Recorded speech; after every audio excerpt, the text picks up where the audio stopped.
స్నేహం, జీవలక్షణాలతో మమ్ము మురిపించారు. మహోన్నత వ్యక్తిత్వం మీది, మరువలేని చమత్కారపు మాటలు మీవి. బోలాశంకరుడు దానగుణం మీది, మంచితనంతో అందరి మనసుని గెలిచారు. మీ మైత్రిని, ప్రవర్తనను మర్చిపోలేము. నిస్వార్థంతో నిండు సేవలు అందించారు.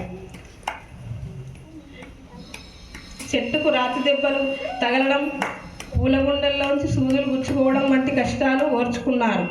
మీ మేధస్సుకు, మీ వ్యక్తిత్వానికి, వైదుష్యానికి మేమంతా శిరస్సు వంచి నమస్కరిస్తున్నాము.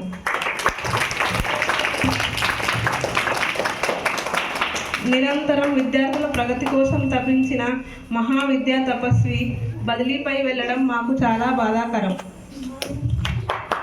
మీరు ఎక్కడ ఉన్నా ఆనందంగా, సుఖ సంతోషాలతో ఉండాలని ఆ భగవంతుని కోరుకుంటూ అందుకోండి ఇవే మా వీడ్కోలు.